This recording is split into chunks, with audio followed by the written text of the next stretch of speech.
তাদের হাতের ক্ষমতা, তারা যদি গায়ের জোর দিয়ে আওয়ামী লীগকে বাইরে রাখে, আওয়ামী লীগেরও উচিত বলা যে ওকে করো তুমি নির্বাচন, আমি দেখতে চাই তুমি কত ভালো দেশ চালাও, আই ওয়ান্ট টু সি।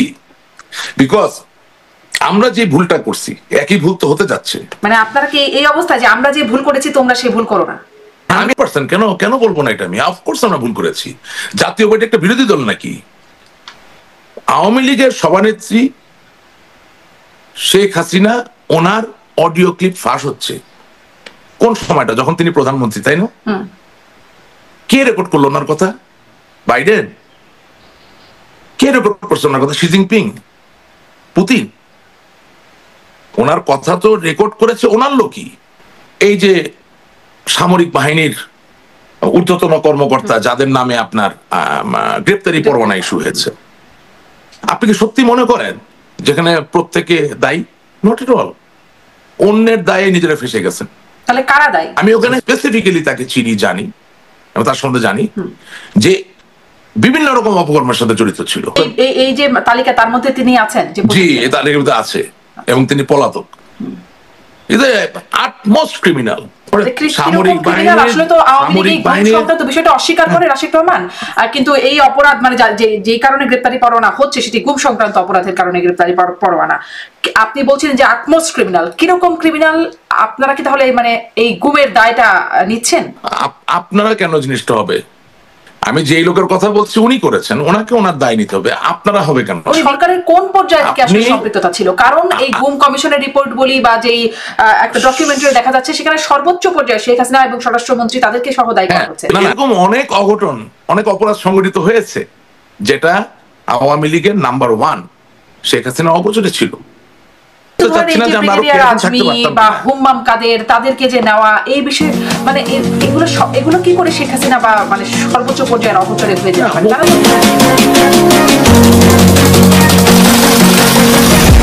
প্রশ্ন হবে লাগামহীন। জানতে চাই, জানাতে চাই এই সময়ের পালস অফ পলিটিক্স।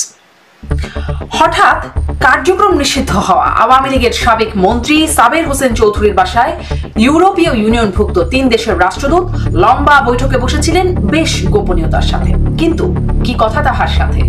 কি এজেন্ডা বা কি উদ্দেশ্য সেই বিদেশি রাষ্ট্রদূতদের? কি উদ্দেশ্য সাবের হোসেনের আর কি উদ্দেশ্য আওয়ামী লীগের? সম্প্রতি সাবেক প্রধানমন্ত্রী শেখ হাসিনা সহ গুমের অভিযোগে 28 জনের বিরুদ্ধে গ্রেপ্তারি পরোয়ানা জারি হয়েছে, যার মধ্যে ডিজিএফআই এর সাবেক 5 ডিজি সহ 25 জনই বর্তমান এবং সাবেক সেনা কর্মকর্তা। এই বিচার প্রক্রিয়ার প্রভাব আওয়ামী লীগের উপর কেমন? শীর্ষ নেতৃত্বের গুমের সম্পৃক্ততা নিয়ে কি ভাবেন দলের নেতাকর্মীরা?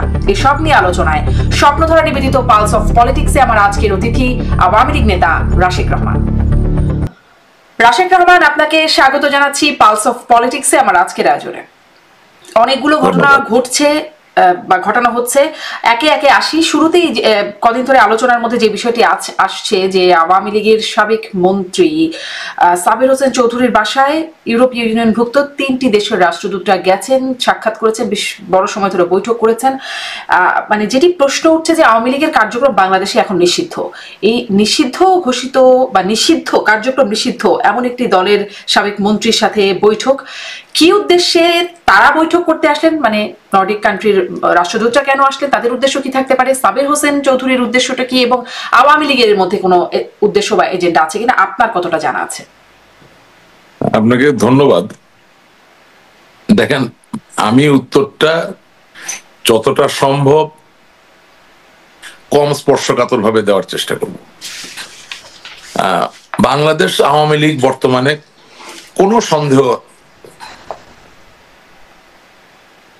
সন্দেহাতীত ভাবে সে একটা সংকটের ভিতর দিয়ে যাচ্ছে এবং এমত অবস্থায় পরিচ্ছন্ন রাজনৈতিক ইমেজ, যেটাকে বলা হয় রাজনৈতিক ব্যক্তিত্ব বলতে, যদি ধরাছোঁয়ার মাঝে কেউ থেকে থাকেন, একজন ভদ্রলোক যাকে নিয়ে সমাজে বিতর্ক নাই, দ্যাট ইজ জনাব Saber Hossain Chowdhury, without any doubt. এখন বাংলাদেশ আওয়ামী লীগের কার্যক্রম একটি নির্বাহী আদেশের মাধ্যমে স্থগিত করা হয়েছে, দলটি তো আর নিষিদ্ধ হয় নাই। এবং বাস্তবতা হচ্ছে যে ইউরোপিয়ান ইউনিয়ন, বিশেষত ইউরোপিয়ান ভুক্ত যে দেশগুলো, তারা গণতান্ত্রিক চর্চার উপরে যথেষ্ট গুরুত্ব দেয়, এবং অবশ্যই বিগত দিনগুলোতে আমরা গণতান্ত্রিক চর্চার যে মানদণ্ড সেখানে খুব ভালো করতে পারিনি বলেই তো আজকে এই অবস্থার সৃষ্টি হয়েছে। সেই জায়গা থেকে বাংলাদেশকে যদি আপনি গ্লোবাল পার্টনার হিসেবে ধরেন এবং বাংলাদেশের ভূ রাজনৈতিক গুরুত্বের জায়গাটা যদি সমুন্নত থাকে, তাহলে তারা এখন অ্যাসেস করছেন যে আগামী যে নির্বাচন নিয়ে বাংলাদেশের মানুষ উদ্গ্রীব অবস্থায় আছে, সেই নির্বাচন কতটা অংশগ্রহণমূলক, কতটা গ্রহণযোগ্য হবে। সেই জায়গা থেকে জনাব সাবের হোসেন চৌধুরী বিভিন্ন চড়াই উৎসাহের মধ্যে দিয়েও যেহেতু রাজনৈতিকভাবে নিজেকে একজন পরিচ্ছন্ন ব্যক্তি হিসেবে বাংলাদেশে প্রতিষ্ঠিত করতে পেরেছেন, তিনি শুধু আওয়ামী লীগের নেতা বলে আমি মনে করি না, আমি মনে করি একজন সজ্জন ভদ্র মানুষ হিসেবে তার মতামতের গুরুত্ব আছে বই কি।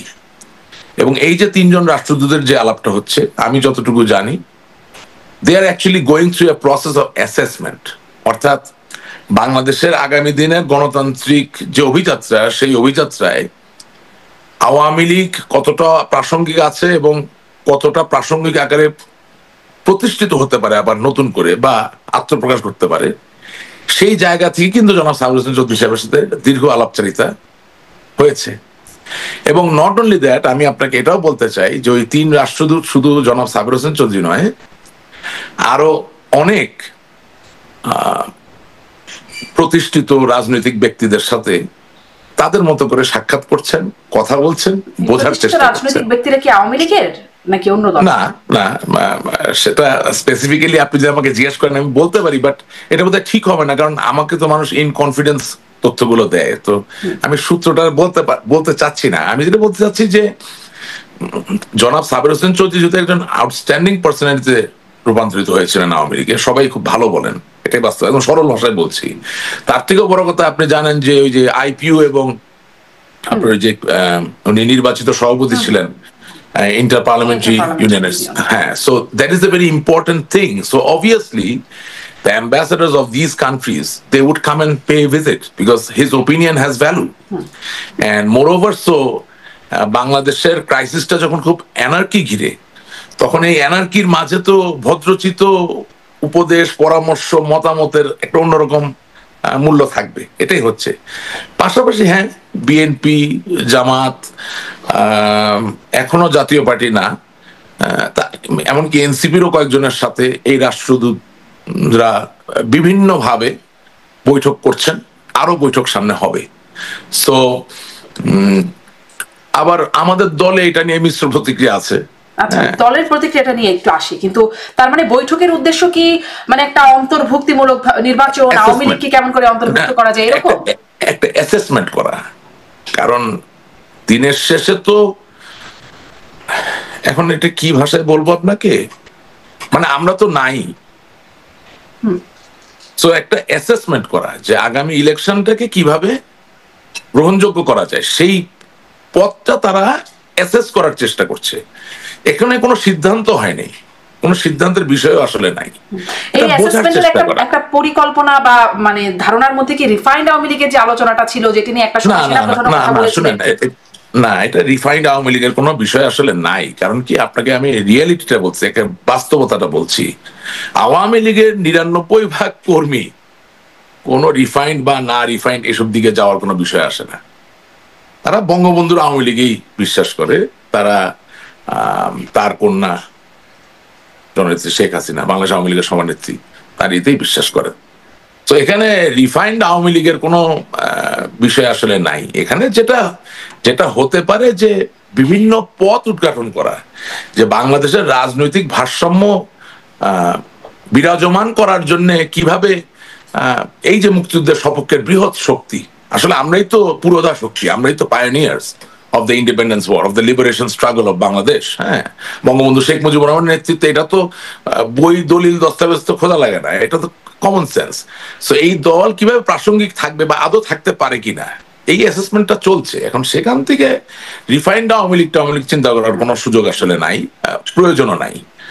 আর রিফাইনমেন্ট বলতে যেটা বোঝায় যে পরিশুদ্ধ হওয়ার যে ব্যাপার, হ্যাঁ সেটা তো সময়ের একটা চাহিদা আছে। সেটা কি?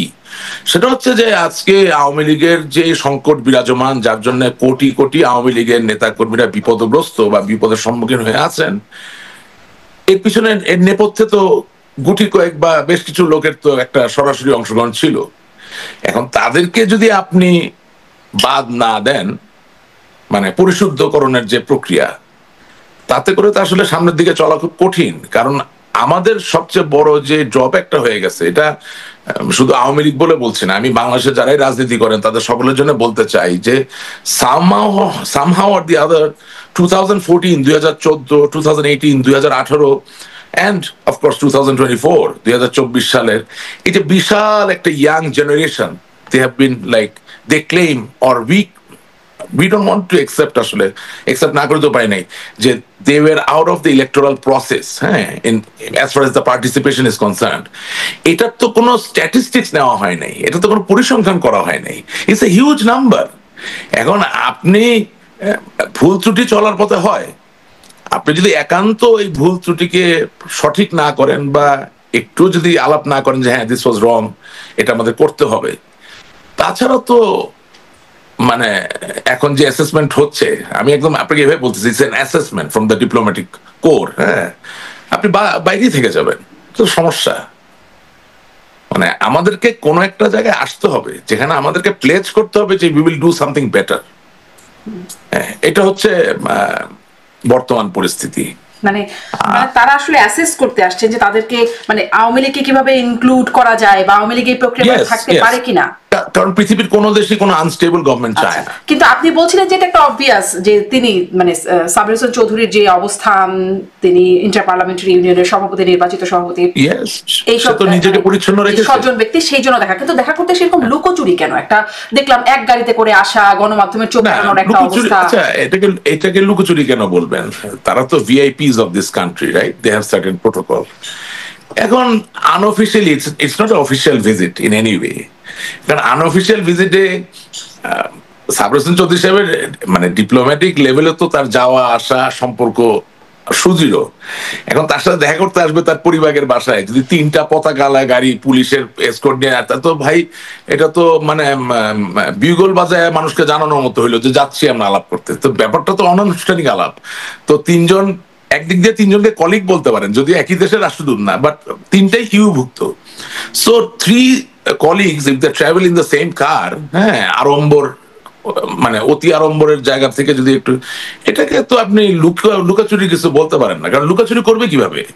তার যে সিকিউরিটি ডিটেইল আছে, আসলে মানে সাধারণ যে প্রক্রিয়া, যেভাবে দেখা করেন, দেখা সাক্ষাৎ তো রাজনৈতিক নেতাদের সাথে হয়, তাই না? এই প্রক্রিয়ায় হয় না। না, এটা আন্তরিকতার জায়গা, এটা ইন্টেন্সিটি। আমরা আলাপ করব, বিস্তারিত আলাপ করব। আপনি অনেক সময় স্যুটটাই পরে খুব আড়ম্বর ভাবে আনুষ্ঠানিকতার মধ্যে দিয়ে আলাপ আলোচনা করতে পারেন, আবার অনানুষ্ঠানিক ভাবে অনেক আলাপে অনেক বেশি কিছু হতে পারে। So that's how they operate. এবং সবচেয়ে বড় তার যে সিকিউরিটি ডিটেইল রাষ্ট্রদূতদের, এটা তো গোপন রাখার কোনো বিষয় নাই। They are not trying to do it, they are not spies, তারা তো গুপ্তচর না। আচ্ছা, মানে আওয়ামী লীগকে আরেকটু জিজ্ঞাসা করি যে আওয়ামী লীগকে সামনে নির্বাচন বা নির্বাচনে অংশ নেয়ানোর জন্য বা অংশ যেন গ্রহণ করতে পারে, সেজন্য আন্তর্জাতিক তৎপরতা এটা আছে কিনা? আওয়ামী লীগের পক্ষ থেকেও আন্তর্জাতিক তৎপরতা আছে কিনা? আন্তর্জাতিক ক্ষেত্র থেকে আওয়ামী লীগের ইলেকশনে এখনো পার্টিসিপেট করার মতো কোনো সরাসরি কোনো চাপের আলামত আমার চোখে পড়ে নাই, নট এট অল। বরঞ্চ আপনার ইউরোপিয়ান ইউনিয়নের যিনি অ্যাম্বাসেডর, তিনি প্রশ্ন করলে এড়িয়ে যাচ্ছেন। যুক্তরাজ্যের যিনি রাষ্ট্রদূত, তাকে প্রশ্ন করলে তিনি এড়িয়ে যাচ্ছেন। মার্কিন যুক্তরাষ্ট্রের যিনি ভারপ্রাপ্ত আছেন, তার এই বিষয়ে কোনো সরাসরি কোনো মতামত নাই। সুতরাং আন্তর্জাতিক তৎপরতা যদি বলতে, যদি বলি জাতিসংঘের আবাসিক সমন্বয়ক গোয়েন লুইস, তিনি সম্প্রতি বলছেন যে অংশগ্রহণ, সব দলের অংশগ্রহণ, নির্বাচন হতে হবে। হিউম্যান রাইটস ওয়াচ তারা বলছে যে নির্বাচন, এবং জাতিসংঘের সেই যে প্রতিবেদন যেখানে জুলাই আগস্ট, আপনাকে এখানে একটা জিনিস ফিল করতে হবে, human rights watch is an institution which promotes human rights. আমরা যখন ডিপ্লোম্যাটিক অ্যাসপেক্টে কথা বলবো তখন তো human rights is not part of the diplomatic detail. জাতিসংঘের আবাসিক প্রতিনিধির কথা বলি, হ্যাঁ ঠিক আছে, সেটা তো জাতিসংঘের আবাসিক প্রতিনিধি অতটুকু বলাতে কি যায় আসে, এটা তাকে বলতে হবে, সে আর কি বলবে, এছাড়া কি অন্য কিছু বলা যাবে? এবং আমরা চেষ্টা করছি, চেষ্টা খুব এফেক্টিভ হচ্ছে কিনা সেটা আপনি এই অনুষ্ঠানে শুনতে চান আমার কাছ থেকে? হ্যাঁ হ্যাঁ, এফেক্টিভ হচ্ছে না, তো এফেক্টিভ হচ্ছে না because at the end of the day, আপনার অনুষ্ঠানে আমি এর আগেও বলেছি, এখনো বলছি, at the end of the day, United States of America is a democratic country. Whether you support Trump or you don't support Trump, whether you support the Democrats or the Republicans, doesn't matter. They have gone through a transparent electoral process. So, উনি নিজে যেখানে একটা স্বচ্ছ নির্বাচনী প্রক্রিয়ার মধ্যে নির্বাচিত রাষ্ট্রপতি, যতক্ষণ না আমি দায়িত্ববান মানুষের মতো এগিয়ে না আসছি, ততক্ষণ পর্যন্ত আমাকে কিভাবে তারা এন্ডোর্স করবেন? রাইট? আচ্ছা, আপনি লেটস সে জুলাই আগস্টে প্রচুর মানুষ হতাহত হয়েছেন, এটা তো কাঙ্ক্ষিত নয়। জুলাই আগস্টে বৈষম্য বিরোধী আন্দোলনের যিনি মারা যাচ্ছেন তিনি মৃত্যুবরণ করলেও আমি এটা মেনে নিতে পারি না, এটা অন্যায়, প্রশ্নই আসে না, হতে পারে না। ঠিক একইভাবে আমার দলের কোনো লোক যখন আক্রান্ত হয়ে মৃত্যু হয় সেটাও তো আমি মানতে পারি না, আমি প্রতিবাদ করি। কিন্তু আপনি যখন জাতিসংঘের কথা বলছেন বা অন্য কোনো দেশের কথা বলছেন, তারা তো বৈশ্বিক স্টেক হোল্ডার, তাদের সামনে এই ন্যারেটিভটা নিয়ে যখন আপনি যাচ্ছেন আর তারা যখন দেখতেছে যে আসলে এই ন্যারেটিভটা তারা আবার তাদের দেশে খাওয়াতে পারে না, তখন আপনি সাপোর্টটা পাবেন কিভাবে? মানে আমাদের from the very first day আমি মনে করছি যে আমাদের ন্যারেটিভ সেট করাতে অনেক বড় ত্রুটি ছিল, এখনো সময় আছে ত্রুটিটা ঠিক করা যায়।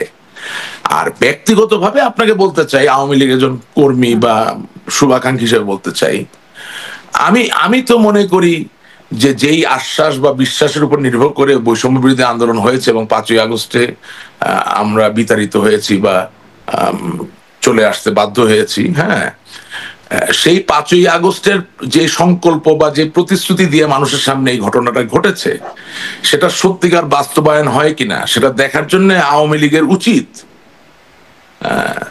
আমাদের বিরোধী পক্ষকে দেশ পরিচালনা এবং নিয়ন্ত্রণের একক স্টিয়ারিং হাতে তুলে দেওয়া। হ্যাঁ, উচিত, কারণ তাহলে মানুষে বুঝবে যে ভারসাম্যটা কত বেশি প্রয়োজন। দেখেন, রাজনীতিতে ক্ষমতায় যাওয়া সবসময় গুরুত্বপূর্ণ নয়, আপনি মানুষের কাজ করবেন, দেশের কাজ করবেন, মানুষের অধিকারের কথা বলবেন, এটাই বড় ব্যাপার। দিস ইজ রাজনীতি। শিওর, উন্নয়ন করতে গেলে ক্ষমতায় যাওয়া লাগে, কিন্তু বিবেকের উন্নয়ন, মানুষের চিন্তা ভাবনার উন্নয়ন, মানুষের ভালো বা মন্দের মাঝে যে একটা ব্যবধান, ভালোর উন্মেষ ঘটানো, এর জন্য তো আর উন্নয়ন করা লাগে না, এর জন্য সেটা সঠিক সেটা বলতে হয়। তো এখন আপনার টকশোতে আমি আসি একটা মাত্র কারণ, আমি 10 জায়গায় যেতে পছন্দ করি না, because what I want to say it should remain in one place, so that খুঁজলে পাওয়া যায় কি বলছি। আমাদের কথাটা খুব সহজ, আমরা বলতেছি যে আওয়ামী লীগ ক্ষমতায় ছিল, এখন ক্ষমতা নাই, কিন্তু বাংলাদেশের মানুষের ভবিষ্যৎ ভালোর জন্য আওয়ামী লীগের মতো একটি বৃহৎ দল অবশ্যম্ভাবীভাবে প্রাসঙ্গিক। এবং বলছিলেন যে আমেরিকা এই বিষয়টা খাওয়াতে পারে না, মানে আপনাদের যে সম্প্রতি খাওয়াতে পারে না, কিন্তু আপনারা কেন আন্তর্জাতিক মহলে এটা খাওয়াতে পারছেন না? যে আমি আসলে এই প্রশ্নটা করছিলাম যে আমি যেমন বর্তমান বিশ্লেষকদের সাথে কথা বলি যারা প্রচন্ড আওয়ামী বিরোধী গণ অভ্যুত্থানের সময় এবং তার আগে থেকে আওয়ামী বিরোধিতা একদম সক্রিয় ভূমিকা পালন করেছে, যেমন ধরেন ডাক্তার জাহেদ, তিনি বলছিলেন যে আওয়ামী লীগ ভোট হলে সেকেন্ড লার্জেস্ট ভোট পাবে, এরকম আরো যারা বিশ্লেষণ করছেন তারা এরকমটা বলছেন। তো যদি তাই হয় যে সেকেন্ড লার্জেস্ট ভোট যদি আওয়ামী লীগ পেয়ে থাকে, তাহলে মানে প্রধান বিরোধী দল হওয়ার জন্য তো যে জায়গায় সেটি যদি আওয়ামী লীগ থাকে, তাহলে সেই অবস্থানে থাকা একটা দল কিভাবে নির্বাচনের বাইরে থেকে নির্বাচন হয় এবং সেটি কিভাবে গণতান্ত্রিক হয়, এটা আপনারা খাওয়াতে পারছেন না? আমরা তো কখনোই, আমি তো কখনো বলছি না যে আমাদেরকে নির্বাচনের বাইরে রাখা যাবে না, কিন্তু আপনি বলছেন খাওয়াতে পারে না, তো আপনারা কেন খাওয়াতে পারছেন না? আমি বলতে চাচ্ছি যে যাদের হাতের ক্ষমতা তারা যদি গায়ের জোর দিয়ে আওয়ামী লীগকে বাইরে রাখে, আওয়ামী লীগেরও উচিত বলা যে ওকে করো তুমি নির্বাচন, আমি দেখতে চাই তুমি কত ভালো দেশ চালাও, I want to see. Because আমরা যে ভুলটা করছি একই ভুল তো হতে যাচ্ছে। আপনি মনে করেন বঙ্গবন্ধুর কন্যা জননেত্রী শেখ হাসিনা যদি শক্তিশালী একটা বিরোধী দল থাকতো, আওয়ামী লীগের অপোজিশনে, আজকে এই পরিস্থিতি কি তৈরি হতো? আপনি যেই দোষেই আমাদেরকে দায়ী করেন, যদি সত্যিকার অর্থে একটা এফেক্টিভ বিরোধী দল আমাদের থাকতো, আমাদের দেশে যে রোল প্লে করতে পারতো, তাহলে আপনি মনে করেন যে সেলিব্রিটি ক্রাইম যেগুলো হয়েছে এগুলা একের পর এক হতে পারতো? আপনি কি মনে করেন না যে একটা এফেক্টিভ বিরোধী দল থাকলে শেখ হাসিনার জন্য দেশ পরিচালনা আরো সহজতর হতো? আপনি কি মনে করেন না যে একটা ভালো বিরোধী দল থাকলে আজকে আওয়ামী লীগ যদি ক্ষমতায় লেগছে, নির্বাচনের প্রতিযোগিতায় আওয়ামী লীগ কখনো বিরোধী দলে গেল, তাতে কি হতো? আবার আওয়ামী লীগ ক্ষমতায় আসতো। একটা process, it would been like a cycle, right? কিন্তু আমরা যে ভুল করে ফেলছি যে we did not have a vibrant effective opposition party. আজকে বিএনপি, জামাত, অফকোর্স এই সরকার যেটা অন্তর্বর্তীকালীন সরকার এখন আছে, এবং এনসিপি, তারা তো ওই পথই হাঁটছে। তারা একটা ইলেকশন করবে যেখানে আওয়ামী লীগের মতো একটা বৃহৎ দল নাই। তাহলে আপনি বিভাজনটা চিন্তা করতে হবে যে একেবারে বাংলাদেশের গ্রাম থেকে শহর পর্যন্ত বৃহৎ একটা অংশ ইলেকটোরাল প্রসেস থেকে বাইরে। আপনি ভালো দেশ চালাবেন কিভাবে? আওয়ামী লীগের যেমন ছিল না জাতীয় পার্টি, গৃহপালিত বিরোধী দল ছিল, এখানে একটা জামাত ইসলাম আছে। আপনি তো ইলেকটোরাল প্রসেসের মধ্যে দিয়ে একটা ডিক্টেটর বানানোর পথে আছেন। ডিক্টেটর বিভিন্ন ভাবে হয়। Benito Mussolini, he was A fascist, he was A dictator. But আপনি একটা ইলেকশনের মধ্যে দিয়ে একটা নতুন ডিক্টেটর বানানোর পথে আগে যান। মানে আপনারা কি এই অবস্থা যে আমরা যে ভুল করেছি তোমরা সেই ভুল করো না? আমি 100% কেন বলবো না এটা? আমি অফকোর্স আমরা ভুল করেছি। জাতীয় পার্টি একটা বিরোধী দল নাকি? জাতীয় পার্টি বাই এনি স্ট্যান্ডার্ড বিরোধী দল? এই জিএম কাদের সাহেবের যে রোল, যে ভূমিকা বিভিন্ন সময়, হ্যাঁ, এখন তার বলতে অসুবিধা, এখন তো নাই ভাই। হ্যাঁ, আমি তো সবসময় বলি যে ভয়ে কথা বলতে পারিনি। এখন তো আমার কেউ কিছু করতে পারছে না, ভয় করবে না। এই যে তিরিং বিরিং যে উনি করতো, এই লোকটারে দিয়া কি কোনো বিরোধী দল হয় আসলে? শোনেন, মাঝে মাঝে প্রয়োজন হইল কাউকে সামনে রাখতে হয় যে আপনাকে গালিগালাজ করবে, নিজেকে ঠিক রাখার জন্য। We did not do it. এবং একই পথে আমি আজকে দ্যাট্রিন কণ্ঠে বলছি, বিএনপি এবং জামাত যাচ্ছে। ইয়েস, আপনি বলতে পারেন যে বিএনপি জামাতের নির্বাচনে কেউ তো একজন সরকার গঠন করবে, কেউ একজন বিরোধী দলে যাবে। না, নট এট অল। মৌলিক জায়গায়, অনেক জায়গায় তারা এক আছে। আওয়ামী লীগের সব লোক তো খারাপ না। আপনি সব একযোগে যদি আওয়ামী লীগকে বাদ দিয়ে চলতে চান, এটা কি হবে? Is it possible? তার থেকে বড় কথা কি, একটা প্রশ্ন আমি এই প্রশ্নটা একটু শেষ করতে চাই আপনার কাছে। আপনি যে কথাটা বলছেন যে এখন তো আর কোনো ভয় নাই, এখন তো বলতেই পারে যে যেটি জাতীয় পার্টির জিএম কাদের তিরিং বিরিং কথাটা আপনি বলছিলেন, তো কিন্তু আমার প্রশ্ন হচ্ছে এখন কিসের, এখন ভয় নাই? কি ভয়টা তখন ছিল আপনাদের? মানে আপনারা তো আওয়ামী লীগই করতেন, আপনাদের কি ভয় ছিল? না রে ভাই, আমি 15 বছর আওয়ামী লীগ করতাম, এখনো করি, সারা জীবন করবো, কিন্তু আমি আক্রান্ত ছিলাম, অনেক কিছু বাইরে বলতে পারি নাই। এগুলা খুব মানে আশ্চর্য রকম সব ঘটনা, এগুলা বাইরে বলা যাবে না, এগুলা লজ্জার বিষয়। আওয়ামী লীগের নেতারাই আওয়ামী লীগের নেতাদেরকে আক্রান্ত করছেন, বিভিন্ন ভাবে অসম্মানিত করছেন। মানে আমাকে তো আর ফিজিক্যালি কিছু করতে পারে না, বিভিন্ন জায়গায় বিড়ম্বনা, বিব্রত করছে। হ্যাঁ, বিকজ আমার বাবার ছায়া আমার উপরে ছিল। তিনি আওয়ামী লীগের কোষাধ্যক্ষ, বহুবার এমপি, ওনার একটা জাতীয় ভাবে একটা ভাবমূর্তি আছে, চাইলে তো আমাকে ফেলে দেওয়া যায় না। পারিবারিক ভাবে তো আমরা একটা শক্ত জায়গায় সবসময় ছিলাম, কিন্তু চেষ্টা কিন্তু খুব করছে। এবং আমার দলের জাতীয় নেতা তারাই আজান দিয়ে আমার পিছনে লাগছিল। কিন্তু আওয়ার লাভ টুয়ার্ডস বঙ্গবন্ধু এবং এটাও একটু ছোট্ট করে শুনি, যদি এটা ব্যক্তিগত একটা জায়গা। এটা হচ্ছে কি, শুনেন আপনাকে বলি, আমাদের কিছু গণমাধ্যম, কিছু থিঙ্ক ট্যাঙ্ক, কিছু রাজনৈতিক নেতারা মিলে একটা প্রেসক্রিপশনে আসলো যে বাংলাদেশে আর কোনো জাতীয় নেতা রাখা যাবে না। হ্যাঁ, এবং বাংলাদেশে নতুন করে কোনো নেতা তৈরি হইতে দেওয়া যাবে না। বাংলাদেশে কোনো ভালো বক্তাকে বক্তব্য দিয়ে একটা আউটশাইন করবে এই জায়গায় যেতে দেওয়া যাবে না। This was the prescription, believe me. এবং এটার খপ্পর আজকে আমরা পড়ে গেছি। কারণ আজকে যে সংকট, জননেত্রী শেখ হাসিনার তো নিরাপত্তাটা 1 নম্বর গুরুত্বের ব্যাপার। আজকে নিজের নিরাপত্তার জন্য উনি দিল্লিতে আছেন, কিন্তু ওনার জায়গায় যে একজন নেতৃত্ব নেবেন, আপনি একটা নেতার নাম বলেন না। আমরা নিজেরাই তো নেতা তৈরি করি নেই, ভাঙ্গা চোরা লোকজন সবগুলাকে আমরা বানাইছি নেতা। আপনি ক্যাবিনেটে দেখেন, একটা ক্যারিয়ার ওরিয়েন্টেড কোন লোক আছে?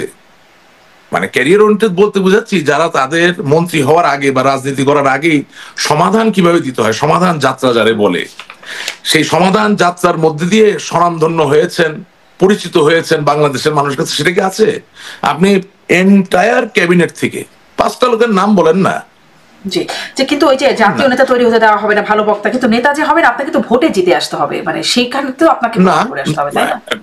ভোটের রাজনীতি আসছে ওই জায়গায়, হ্যাঁ নিশ্চয়ই। ভোট যদি সঠিক হয় তাহলে তো আপনাকে জিতে আসতে হবে, আর ভোট যদি সঠিক না হয় তাহলে আপনাকে জিতে আসতে হবে, কিন্তু আপনি কিভাবে জিতে আসবেন সেটা আপনার নীতি নৈতিকতায় পড়ে কিনা, এটা একটা প্রশ্ন থাকে। আর তার থেকে বড় কথা, মৌলানা আব্দুল হামিদ খান ভাসানী জীবনে কয়টা সরাসরি নির্বাচন করছেন? কিন্তু ওনার নাম বাদ দিয়ে কি আপনি বাঙালির রাজনীতির ইতিহাস লিখতে পারবেন? রাজনৈতিক নেতা, রাজনৈতিক আদর্শ, রাজনৈতিক বিবেক, রাজনৈতিক সত্তা, এর সাথে আপনি মেম্বার, চেয়ারম্যান, এমপি হইলেন কিনা কোনো সম্পর্ক নাই। আপনি ভারতের উদাহরণ যদি নেন, প্রণব মুখার্জি প্রয়াত ভারতের রাষ্ট্রপতি, উনি জীবনে কয়টা সরাসরি নির্বাচনে জয়ী হয়েছেন? বাট আপনি ভারতের প্রগতিশীল রাজনীতির যে ইতিহাস সেটা কি তার নাম ছাড়া লিখতে পারবেন? আপনি ধরেন আমার মুরব্বী জনাব আমির হোসেন আমুর সাহেব, উনি তো এখন জেলে আছেন। আমি দোয়া করি যাতে ওনার শরীরও খারাপ, ওনার যাতে চিকিৎসা ঠিক মতো হয়, হ্যাঁ, এবং উনি যাতে ভালো থাকতে পারেন। আমি তার উদাহরণটা কেন টানছি, কারণ আওয়ামী লীগের ভিতরে লোকে বিশ্বাস করে যে he is a political genius. আপনি মানে আমি তো শৈশব থেকে এই দলের কাছাকাছি সবসময়, আমি ওনার ইস্কাটনের বাসা যাইতাম, উনি সামনে একটা ধরেন পলিটিক্যাল ন্যারেটিভ দিত, এটা মন্ত্রমুগ্ধের মতো আমি শুনতাম, মানে একটার পর একটা হিসাব মিলতেছে। ওকে, তো উনি সরাসরি নির্বাচন কয়টা জিতছে? সবকিছুকে নির্বাচনে আপনি সীমাবদ্ধ করবেন না, নির্বাচন দিয়ে আদর্শ তৈরি হয় না। যদি নির্বাচন দিয়ে আদর্শ তৈরি হইতো তাহলে খ্রিস্টীয় ধর্ম, ইসলাম ধর্ম, বুদ্ধ ধর্ম, কোন ধর্ম আর তার জায়গা করতে পারতো না, তো ভোটে নামতে হইতো আগে। No, that's not how it happens. Sure, election is very important, but leadership does not necessarily involve direct electoral process. It can develop in other ways. আজকে দেখেন, জি স্পষ্ট, মানে সেই লিডারশিপটা আপনাদের মানে আওয়ামী লীগ ক্ষমতা থাকাকালীন সময় সেই লিডারশিপটা তৈরি হতে দেওয়া হয়। আপনি তো ডক্টর জাহিদের কথা বললেন, ওনার সাথে নয় টক শো করেছি, ওনাকে কি আপনি নেতা মনে করেন বা পলিটিশিয়ান মনে করেন? উনি তো আসলে পলিটিশিয়ান হিসেবে পরিচিত না, রাজনৈতিক বিশ্লেষক হিসেবে। উনি কি? হ্যাঁ, রাজনৈতিক বিশ্লেষক, বাট উনি তো একটা রাজনৈতিক দলের সদস্য, রাইট? মাহমুদুর রহমান মান্না সাহেবকে কি আপনি পলিটিশিয়ান মনে করেন, লিডার মনে করেন? নিশ্চয়ই। উনি কতগুলো নির্বাচন জিতেছেন। So that's not the point. Point হচ্ছে সঠিক সময় সঠিক কথা বলতে পারছেন কিনা, এবং সাহস নিয়ে যেটা বলা উচিত সেটা বলতে পারছেন কিনা, সেই জায়গা থেকে তো নেতৃত্বের জায়গাটা তৈরি হয়। এখন আমি বারবার আপনাকে বলতে চাচ্ছি, আবারও বলি, এটাকে ডাইলিউট করার কোনো সুযোগ নাই। ডেমোক্রেটিক এন্ডেভারে আমরা ভুল করছি। তো সাহস নেই সেই সময়টাই আপনারা বলতে পারেন নাই, কারণ আপনি বলছিলেন দলের মধ্যে অনেক ঝামেলা ছিল। এখন যে বলতে পারছেন এই বলে কি দলের লাভ হচ্ছে না ক্ষতি হচ্ছে? শুনেন, আমি এখন তো লাভের জন্যই কথাটা বলছি, কারণ বাংলাদেশের মানুষ তো বুঝতেছে যে একটা ভ্যাকিউম তৈরি হয়ে গেছে। আওয়ামী লীগের মতো একটা দলকে যদি আপনি বাদ দেন তাহলে আবার নতুন করে স্বেচ্ছাচারিতা দেখা দিবে। আপনি ওই ভ্যাকিউমটা সুযোগ নিতে হবে না। আর ধরেন যদি আমি কোনো কথা ভুল বলে থাকি আপনার অনুষ্ঠানে, আমি আহ্বান জানাচ্ছি আওয়ামী লীগেরই আমার মতো অন্য কোনো সমর্থক বা নেতা, ওনারা সেটা রেফিউট করতে পারেন যে আমি এই জায়গায় ভুল বলেছি। But I know what I am talking about, because it is high time. আমাকে তো দেশে ফিরতে হবে, মানুষের জন্য ফিরতে হবে। আপনার সাথে প্রথম 5ই আগস্টের পরে যে টক শো করেছি, সেদিন আমি যা বলেছিলাম এখনো আমি আপনাকে তাই বলছি। আপনি শুনেন, একবার শুধু চিন্তা করেন এটা কত মারাত্মক ব্যাপার। আওয়ামী লীগের সভানেত্রী শেখ হাসিনা, ওনার অডিও ক্লিপ ফাঁস হচ্ছে কোন সময়টা? যখন তিনি প্রধানমন্ত্রী, তাই না? কে রেকর্ড করলো ওনার কথা? বাইডেন? কে রেকর্ড করছে ওনার কথা? Xi Jinping? পুতিন? ওনার কথা তো রেকর্ড করেছে ওনার লোকই।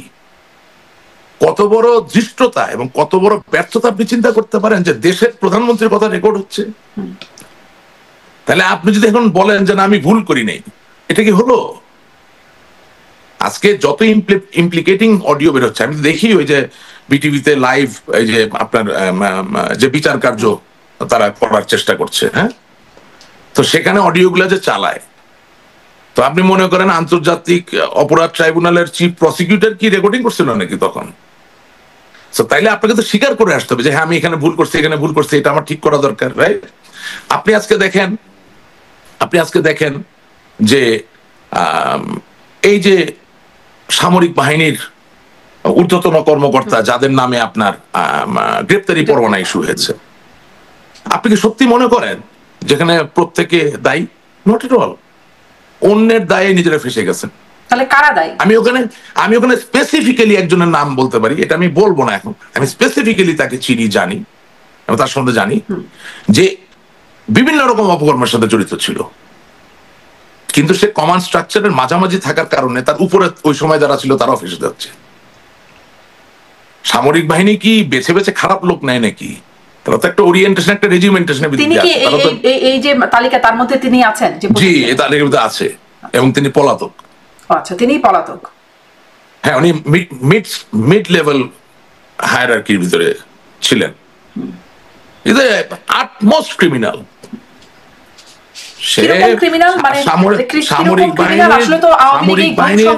অস্বীকার করে রাশিদ রহমান, কিন্তু এই অপরাধ মানে যে কারণে গ্রেপ্তারি পরোয়ানা হচ্ছে সেটি গুম সংক্রান্ত অপরাধের কারণে গ্রেপ্তারি পরোয়ানা। আপনি বলছিলেন যে আটমোস্ট ক্রিমিনাল, কিরকম ক্রিমিনাল? আপনারা কি তাহলে মানে এই গুমের দায়টা নিচ্ছেন হচ্ছিল, এটাকে আপনারা স্বীকার করেন? না, আপনারা কেন জিনিসটা হবে? আমি যেই লোকের কথা বলছি উনি করেছেন, ওনাকে ওনার দায় নিতে হবে। আপনারা হবে কেন? উনি ব্যক্তিগতভাবে তো করেন নাই নিশ্চয়ই। আমি কি কমান্ড স্ট্রাকচারে ছিলাম? না, উনি একা না, অবশ্যই ব্যক্তিগতভাবে কয়েকজন তো মিলেছেন। তাদের দায়টা তাদেরকে নিতে হবে এবং সেখানে কানেকশনটা তৈরি হতে হবে যে কোথা থেকে নির্দেশগুলো এসেছে, এই তো। এবং আপনাকে এতটুকু বলতে পারি, এতটুকু বলতে চাই, যখন দীর্ঘদিন আপনি ক্ষমতায় থাকবেন তখন এমন সব শক্তিধর লোক তৈরি হয় যাকে একেবারে সর্বোচ্চ পর্যায় থেকে পারমিশন নেওয়া লাগে না। আমি বুঝাতে পারছি কথাটা আপনাকে? মানে ধরেন কি আপনি মনে করেন মানে যে সর্বোচ্চ, কারণ এই মামলায় গ্রেপ্তারি পরোয়ানা জারি হওয়াদের মধ্যে সর্বোচ্চ ব্যক্তি হচ্ছেন শেখ হাসিনা, তারপরে স্বরাষ্ট্রমন্ত্রী, তাদের বিরুদ্ধেও গ্রেপ্তারি পরোয়ানা আছে। তাদের সরাসরি নির্দেশনা সম্পৃক্ততা ছিল না? না, আমি এটা বিশ্বাস করতে চাই না।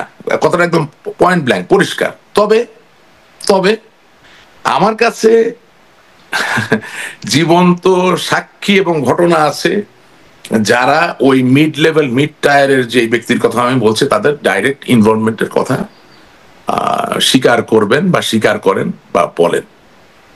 এবং আমি আপনাকে এতটুকু বলতে চাই যে যেই ধরনের অপকর্মের কথা বলা হচ্ছে সেখানে খুব বেশি লোক ইনভলভ হলে কোনোদিন আপনি করতে পারবেন না। তার মানে খুব অল্প সংখ্যক লোক মিলেই কাজটা করেছে, কিন্তু হয়েছে তো, এগুলো তো অস্বীকার করার কোনো সুযোগ নেই। তাহলে সরকারের কোন পর্যায়ে থেকে আসলে সম্পৃক্ততা ছিল? কারণ এই গুম কমিশনের রিপোর্ট বলি বা যেই একটা ডকুমেন্টারি দেখা যাচ্ছে সেখানে সর্বোচ্চ পর্যায়ে শেখ হাসিনা এবং স্বরাষ্ট্রমন্ত্রী তাদেরকে সহ দায়ী করা হচ্ছে। না, আপনার বিশ্লেষণ বা আপনার জানাশোনা কি বলে? আমি শুনেন, গুম কমিশন কতটুকু বায়াসড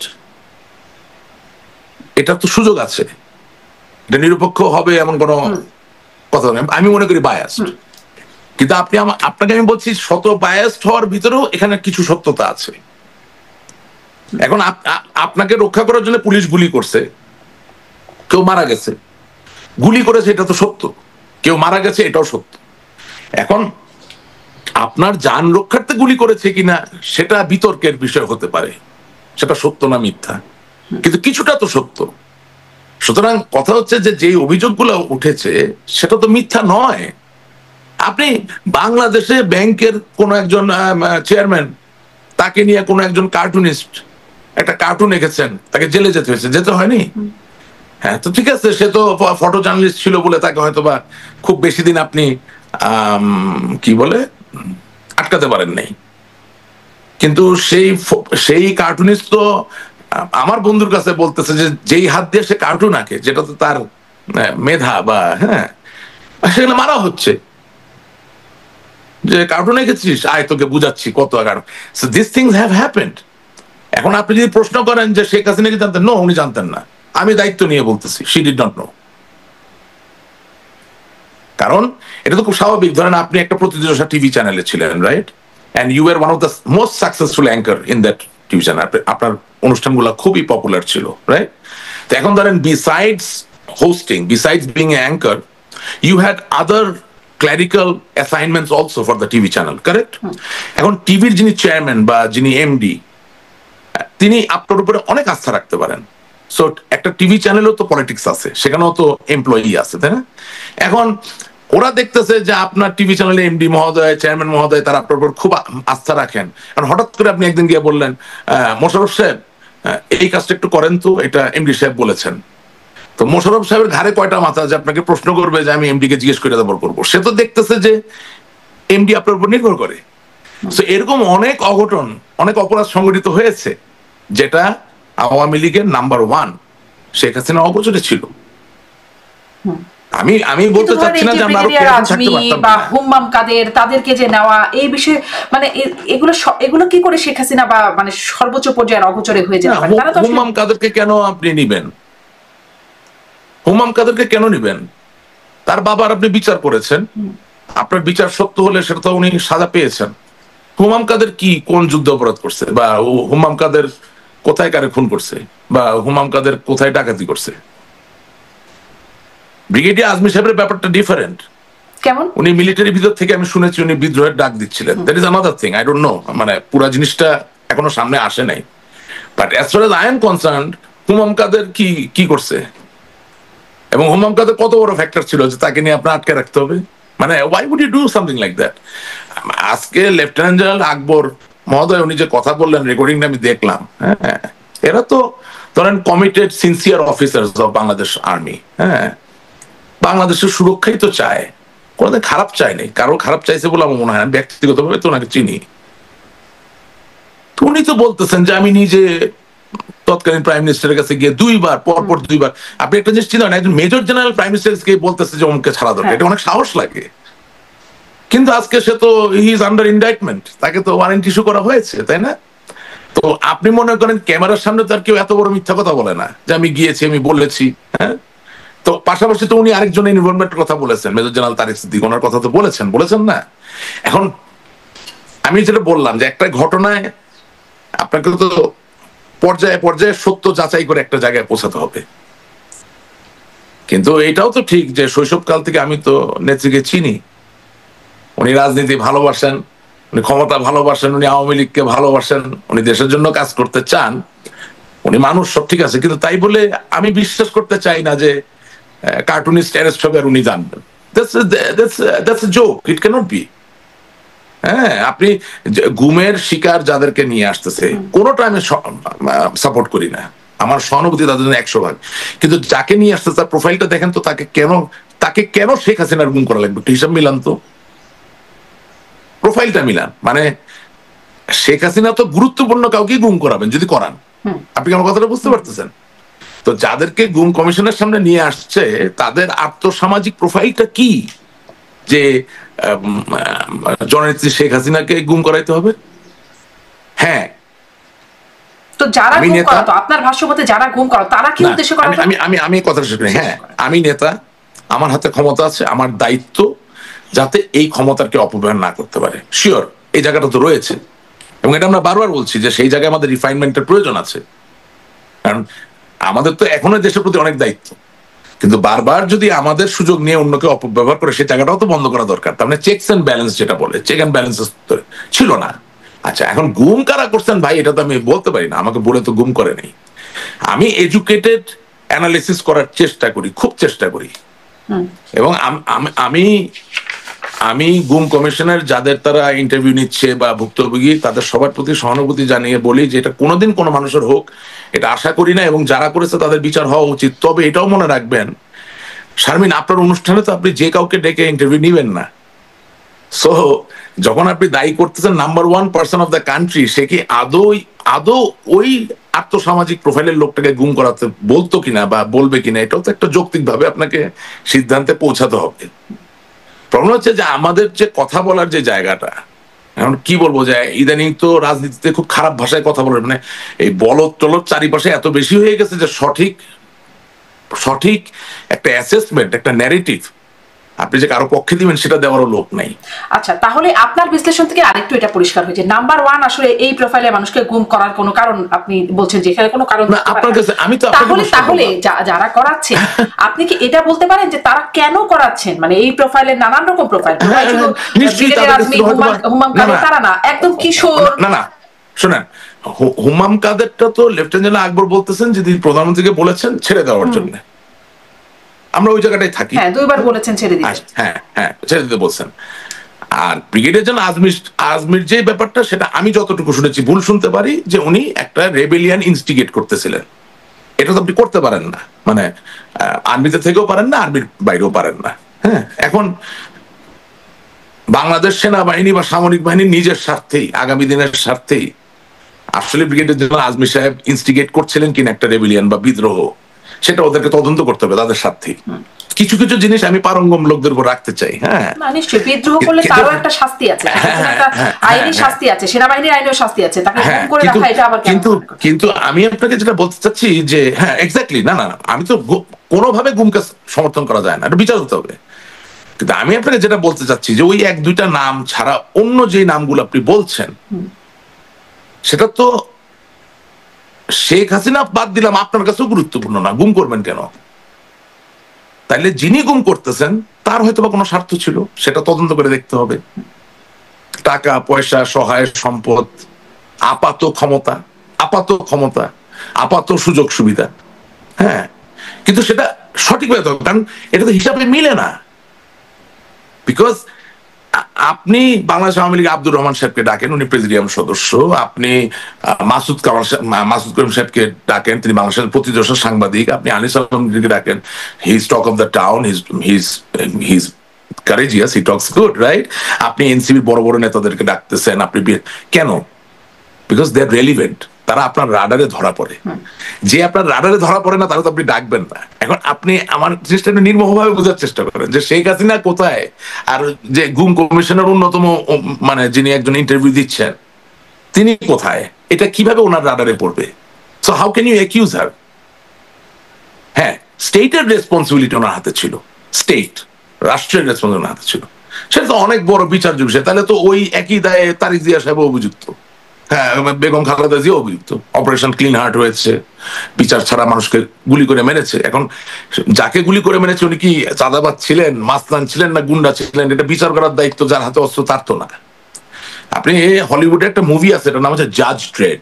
হ্যাঁ, জাজ ড্রেডটা ভবিষ্যতে বলতেছে যে এমন একটা অবস্থা যেখানে কাঠামো ভেঙে পড়েছে, তাই একই ব্যক্তি, হি ইজ দ্য জাজ, উনি বিচারক, হি ইজ দ্য এনফোর্সার, অর্থাৎ তিনি অ্যারেস্ট করতে পারেন, অ্যান্ড হি ইজ দ্য এক্সিকিউশনার, মানে বিচারক নিজেই ধরতেছেন, নিজেই বিচার করতেছেন, এবং যে সাজা হচ্ছে সেই সাজাটা তিনি নিয়ে দিচ্ছেন। তো আমাদের এই যুগে তো কারো জাজ ড্রেড হওয়ার কোনো সুযোগ আসলে নাই। এটা সিলভারস্টার স্ট্যালোন বোধহয় অভিনয় করছিলেন, ভুলে গেছি। হ্যাঁ, বাট হয় কি অনেক কিছু প্রাসঙ্গিকতা চলে আসে। আমি বলছি যে তাহলে আবার মানে ওই ঘটনাতেই যাই যে যেই সেনা কর্মকর্তাদের নামে গ্রেপ্তারি পরোয়ানা, তারা এখন সেনা হেফাজতেও আছেন, মানে একরকম কার্যত গ্রেপ্তার হয়ে আছেন। এই অবস্থা, এর প্রভাব কেমন হবে, সেটা কেমন বলে মনে করেন? কারণ সেনাবাহিনী একটা চাপে আছে, এবং আমরা জানি সেনাবাহিনী খুবই রেলেভেন্ট, ক্ষমতায় থাকা, বেরিয়ে যাওয়া, সবখানে। সেনাবাহিনীর বিভিন্ন পর্যায়ের কর্মকর্তা কর্মচারীদের সাথে আমার কথা হয়। হ্যাঁ, কারণ 5ই আগস্টের পরে এটা বলতে তো কোনো অসুবিধা নেই। বিএনপি বলেন, আওয়ামী লীগ বলেন, জামাত বলেন, জাতীয় পার্টি বলেন, সেনাবাহিনী বলেন, পুলিশ বলেন, প্রত্যেক জায়গা থেকেই মানুষ আমাকে ফোন করে বলছে যে হয়তোবা কিছু করতে পারবো না, কিন্তু আপনার দোয়া করি যাতে আপনি ভালো থাকেন, হয়তোবা এই সংকট একদিন কেটে যাবে। কারণ রাজনৈতিক দল করা তার দোষের কিছু না, আর সবার সাথে তো আর আমরা ঝগড়াঝাটি অকারণে করি নাই। যেটা সত্য সেটা যেটুকু বলা দরকার বলেছি, যেটা কারেক্ট। অন্যায়ের সাথে ওইভাবে আমার মনের অজান্তে হয়তো ভুল ত্রুটি করতে পারি, অন্যায় করতে পারি, বাট জেনে শুনে I have not committed any crime, জেনে শুনে। সো সেনাবাহিনীর যারা কর্মকর্তা আছেন, সম্মানিত কর্মকর্তা, ওনাদের অনেকের সাথে কথা হয়। হ্যাঁ, প্রবলেমটা হয়ে গেছে কি, ওনাদের ভিতরে একটা ধারণা হয়েছে যে বৈষম্য বিরোধী আন্দোলনে আমরা সেনাবাহিনীকে জনগণের মুখোমুখি করে ফেলেছিলাম, এবং তারা এটাতে খুশি না। তাদের বক্তব্য হচ্ছে যে আমরা তো সেনাবাহিনীতে চাকরি করি, এটা আমাদের ক্যারিয়ার। আমি আপনাকে একটা সেনা কর্মকর্তার লাইফটা বলি, দেখলে কিন্তু মনে হয় খুব আরামে আছে, দামি জলপাই রঙের গাড়িতে চড়ছে, সেনাবাহিনীর মানে দেওয়া বড় বাসায় থাকছেন, হ্যাঁ, সেলুট পাচ্ছেন। বাট নো, সেনাবাহিনীতে একজন সেনা কর্মকর্তা একা না, তার স্ত্রী এবং তিনি, দ্য ফ্যামিলি ইটসেলফ। একজন সেনা কর্মকর্তার ঘরে যদি অশান্তি থাকে, তিনি যদি তার বাবা মার সাথে খারাপ ব্যবহার, তার প্রমোশন হবে না, জানেন? It is such a difficult job. চুন মানে পান থেকে চুন খসলে ভাই প্রমোশন নষ্ট হয়ে যায় একজন সেনা কর্মকর্তার। সেখানে তাদের ভাষ্যটা হচ্ছে যে ভাই আমরা আসছি দেশের কাজ করতে, তো আমাদেরকে জনগণের মুখোমুখি করা হলো কেন? তো এখন আপনি জানবেন যে যখন কোনো যুদ্ধে সেনাবাহিনীর সদস্যদেরকে মোতায়েন করা হয়, তার আগে কিন্তু একটা মোটিভেশনাল ডেলিভারি বা স্পিচ দেওয়া হয়। কেন? ওই যুদ্ধের বা ওই সংঘর্ষের যে নৈতিকতার জায়গাটা, এটা মানে অফিসার এবং সৈনিকদের ভিতরে ট্রান্সমিট করা হয়, সো দ্যাট উনি ওই বুকের সাহস, ওই বিবেকের শক্তি নিয়ে উনি যুদ্ধটা করতে পারেন, হ্যাঁ, একটা উদ্দেশ্য নিয়ে, ঠিক আছে না? তো 1971 সালে স্বাধীনতা যুদ্ধে আপনি মনে করেন বাংলাদেশের সেনাবাহিনীর যারা অকুতোভয় বীর সেনানী ছিলেন, হ্যাঁ, এবং 30 লক্ষ শহীদ যারা হয়েছে, সবাই তো সম্মুখ, বা যারা করেছেন তাদেরকে তো একটা ন্যারেটিভ দেওয়া হয়েছিল যে আমার মাতৃভূমিকে আমি মুক্ত করব, আমার মা, আমার বোন তার সম্ভ্রম রক্ষা করার জন্য, আমার বাবা আমার ভাইয়ের হত্যার প্রতিশোধ নেওয়ার জন্য, একটা লাল সবুজের পতাকা, একটা নতুন স্বপ্নকে বাস্তবতায় রূপান্তরিত করার জন্য যুদ্ধ করেছিলেন। That is the motivational speech. এখন কথা হচ্ছে যে আপনি কমান্ড স্ট্রাকচারে আপনি বৈষম্য বিরোধী আন্দোলনে যে সেনাবাহিনী মোতায়েন করলেন, সেখানে কি আপনি মোটিভেট করতে পারছেন বা করা কি উচিত ছিল? এগুলো বিতর্কের বিষয়। কিন্তু তাদের কাছ থেকে আমি যেই মতামতটা পাই সেটা আপনাকে বললাম, দে ফিল বিট্রেড। তারা খুবই বিরক্ত এই বিষয়ে। এটা গেল এক। 2 নাম্বার হচ্ছে যে দেখেন, আমরা সবসময় বড় বড় অফিসারদের কথা বলি, but in the military or in the air force or in the navy for that matter, without your soldier, without your corporal, without your sergeant, you are nothing. Believe me, আপনি আপনার সৈনিক ছাড়া কিচ্ছু না, আপনি একটা বড় শূন্য। there is a respect, একটা প্রসেস আছে, বুঝলেন? তো এখন সেনাবাহিনীর যারা সৈনিক, তাদের সাইকোলজিটা তো আমরা বুঝতে পারি নাই। কারণ আপনি দেখেন বাংলাদেশের সেনাবাহিনীর কোন সৈনিকের কিন্তু দুর্নীতি করার কোনো সুযোগ নাই। তিনি সৈনিক, তিনি প্রশিক্ষণপ্রাপ্ত, তিনি সেনাবাহিনীর কাজ করছেন। তার জীবনের একটা খুব আকাঙ্ক্ষার জায়গা হচ্ছে যে তিনি জীবনে ন্যূনতম 1 বার বা 2 বার জাতিসংঘের মিশনে যাবেন। তিনি তার বেতনের 3 গুণ বা 4 গুণ ওই যে কয়টা দিন বাইরে থাকবেন আয় করবেন।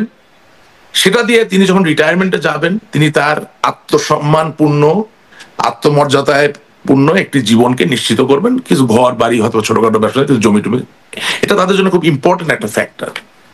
এখন মনে করেন আপনি যদি মোটিভেশনটা ঠিক মতো তৈরি না করে যদি তাদেরকে মাঠে নামায় দেন, তাহলে তো সৈনিকরা তার অফিসারকে রিলেশন কিন্তু খুব ট্রান্সপারেন্ট। যার কারণে আপনি বলছেন তারা একটা বিট্রেড ফিল তাদের মধ্যে আছে। আমি এই প্রশ্নটা করছিলাম যে বর্তমানে সৈনিক না, আমি বলি এখন একজন মেজর সাহেব বা একজন ক্যাপ্টেন সাহেব, তার সাথে আমি কথার কথা বলছি, আমি তো সব জানি না। মানে ধরেন 30 জন সৈনিক যদি বলে স্যার আমার গুলি করতে মন চায় না,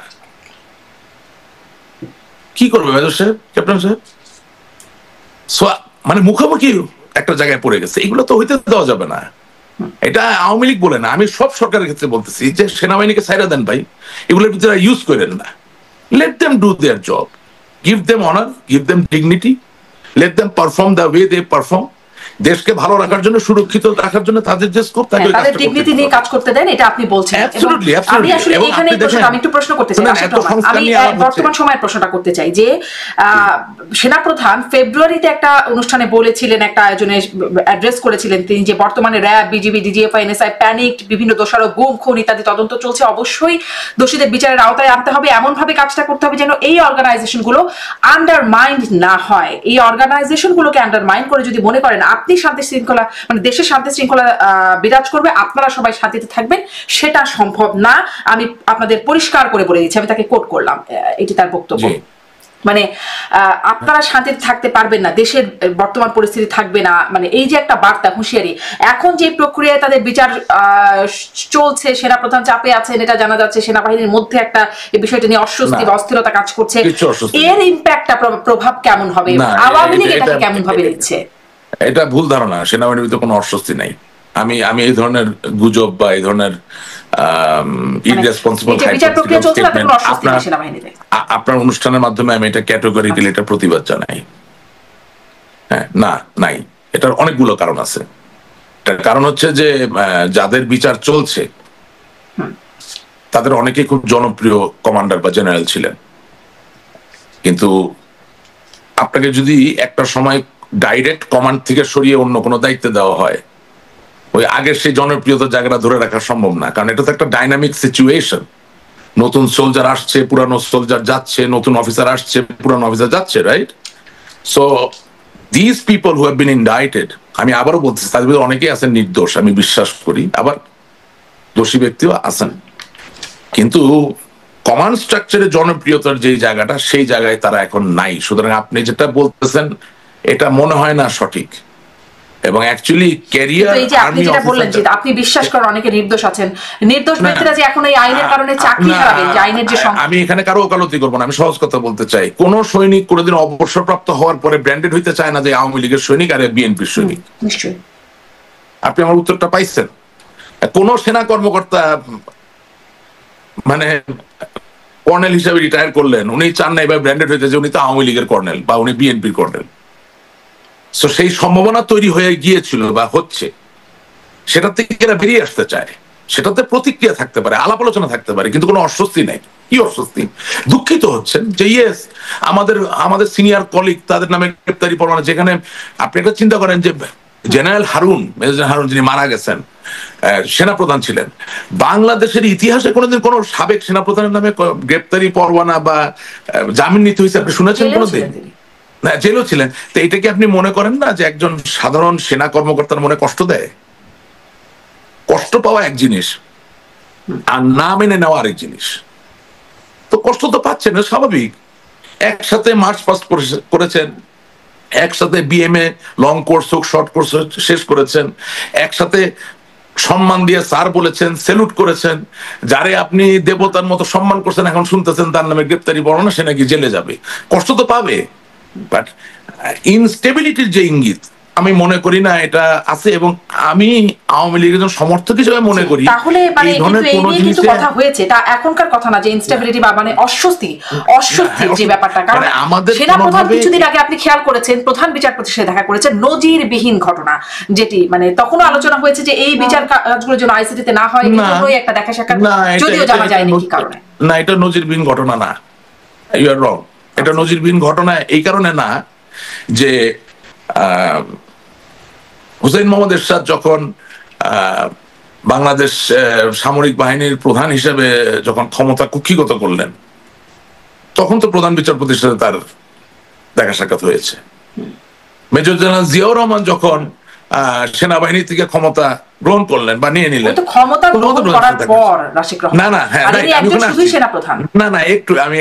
আমি এই জায়গায় আসছি, এটা না বলতে ভুল হয়ে যাবে। হ্যাঁ, পার্থক্য কি? ওনারা ক্ষমতা নিয়েছেন, নেওয়ার আগেই প্রধান বিচারপতির সাথে ইন্টিমেশন হয়েছে, কথাবার্তা হয়েছে, আর এখানে উনি ক্ষমতা নিচ্ছেন না, এটুকুই ডিফারেন্স। না, বিশাল ডিফারেন্স না তো। এটার কারণটা হচ্ছে যে এই যে বর্তমান যে অন্তর্বর্তীকালীন সরকার, পুরাটার যে ভিত্তি, সেই ভিত্তি তো প্রধান বিচারপতির কাছ থেকে এসেছে। এখন বর্তমান আর পূর্ববর্তী এভাবে আলাদা করবেন না। মানে এই সরকারের যে লেজিটিমেসির যেটুকু, আমি লেজিটিমেট মনে করি না, কিন্তু যেটুকু, এবং সেনাবাহিনীর যেই ভূমিকা, তার পুরোটাই কিন্তু এসেছে প্রধান বিচারপতির জায়গা থেকে। সুতরাং দেখা হইলে এটা নজিরবিহীন নো, এটাকে এক ধরনের রিভিশনও বলতে পারেন, এক ধরনের রিভিশনও বলতে পারেন, because there is a constitutional vacuum. বাংলাদেশের যিনি মহামান্য রাষ্ট্রপতি তিনি কোথায়? খবর নাই। হ্যাঁ, বাংলাদেশের সংসদের একটা স্পিকার ছিল, সংসদ ভেঙে গেছে, স্পিকার নাই। এগুলো তো কনস্টিটিউশনাল পদ, correct? So there is a constitutional vacuum. So constitutional vacuum যদি তৈরি হয়, তাহলে জানমান, দেশ সার্বভৌমত্ব রক্ষার দায়িত্ব যাদের উপরে অর্পিত, তারা দেখা সাক্ষাৎ করবে, কথাবার্তা বলবে। এটা নজিরবিহীন কেন হবে? তাছাড়া আপনি সামনে আগাবেন কিভাবে? How do you resolve problems? কিন্তু সামনে আগানোর জন্য আসলে কতটা কোন আইন উপদেষ্টা তখন আবার বলছিলেন যে এরকম কিছু ঘটে নাই, আর ঘটলেও তিনি জানেন না। যাই হোক, সেটা এখন আলোচনার বিষয়বস্তু না। আমি একটু এই আলোচনায় আসে, তার মানে এখানে কোনো অস্বস্তি আপনি দেখছেন না। এই যে আলোচনা জনাব বাকরুজ্জামান তো অনানুষ্ঠানিকভাবে বেগম খালেদা জিয়ার সাথে ওনার স্ত্রী দেখা করেছেন, মির্জা ফখরুল ইসলাম আলমগীরের সাথে এই সময় দেখা করেছেন, এরকম খবর আছে না? তা তাইলে প্রতিরক্ষা বিষয়ক যিনি উপদেষ্টা, যার হাতে প্রতিরক্ষা, উনি কি বলেছেন যে আমি জানতাম? সবকিছু আনুষ্ঠানিক ভাবে হবে এমন কোন জিনিসটাই তো এখন একটা স্ট্রাকচারের বাইরে এন্টায়ার সিচুয়েশনে। তা আপনিও বুঝতেছেন, আমিও বুঝতেছি।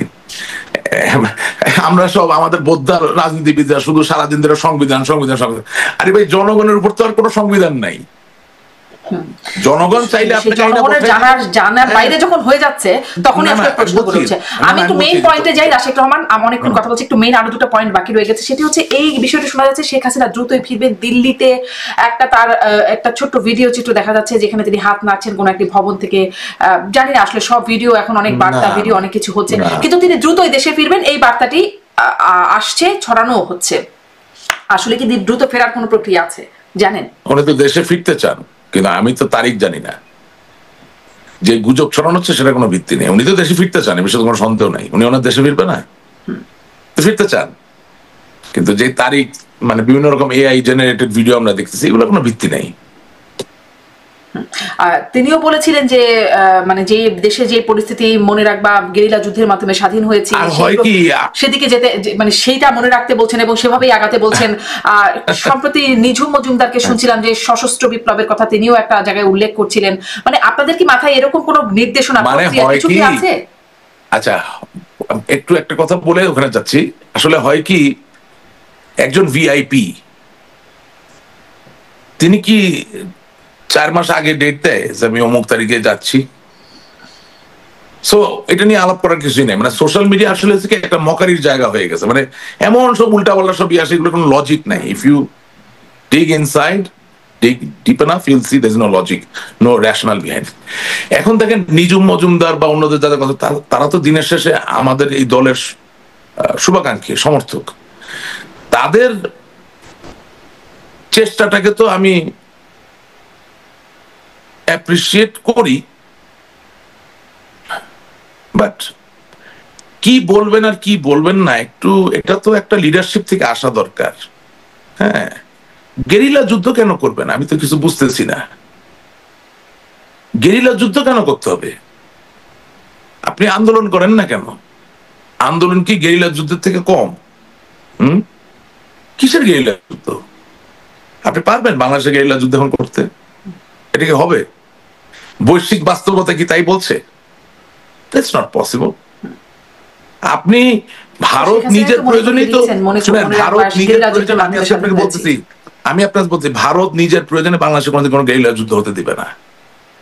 কারণ ভারতের এই যে 7 সিস্টার, এখানে যেই পরিমাণ সমস্যা তারা এখন কি বলে মুখোমুখি হয়, তাহলে গেরিলা যুদ্ধ তো আর মাটির ভিতর থেকে হয় না, কোন এক জায়গা থেকে আসতে হয়। সে তো ম্যানেজ করতে পারবে না এই সিচুয়েশনকে।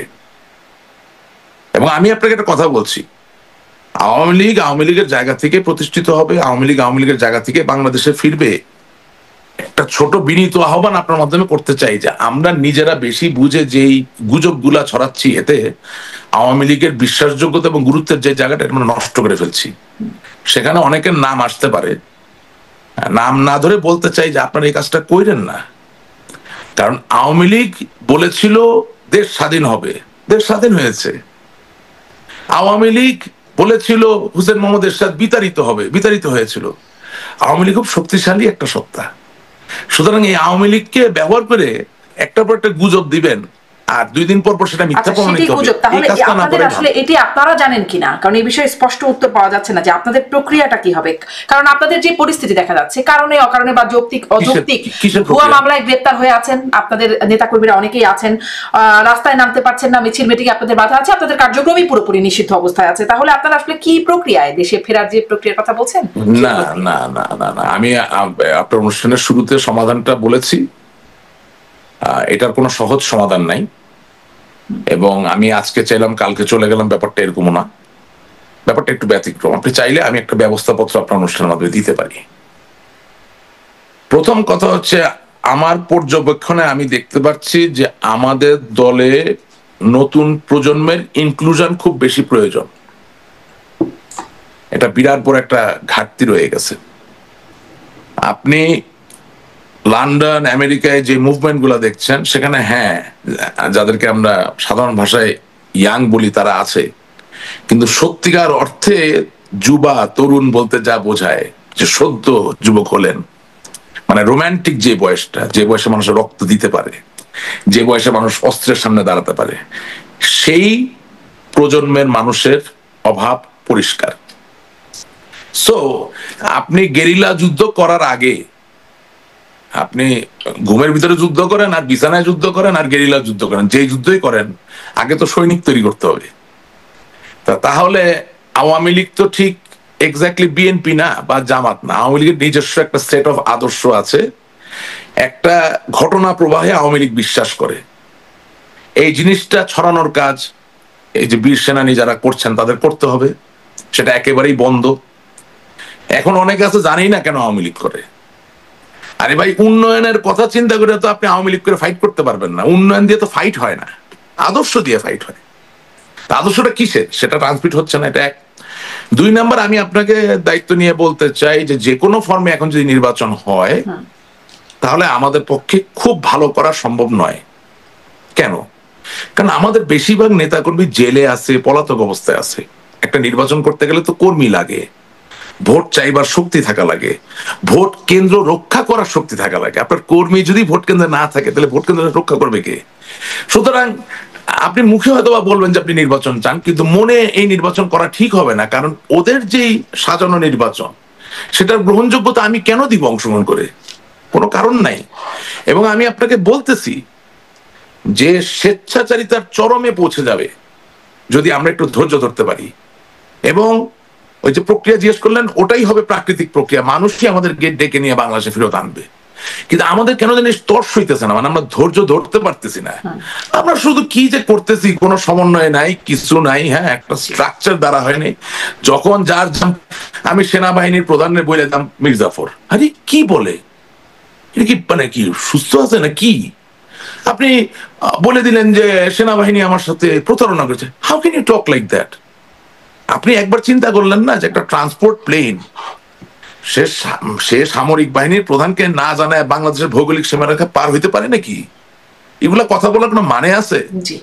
আপনি 612 জনের তালিকা যারা ক্যান্টনমেন্টে আশ্রয় নিয়েছিল, তারা কিভাবে আশ্রয় নিল যে সেনাবাহিনী আপনাকে একটু হলে আশ্রয় না দিত? How can you talk like that? This is ridiculous. মানে আমরা বলতে বলতে আসলে এমন একটা জায়গায় চলে যাই। আপনি দেখেন, আমি তো আমার নিজেকে দিয়ে বলছি, আমার নামে অনেকগুলো মামলা, মিথ্যা মামলা।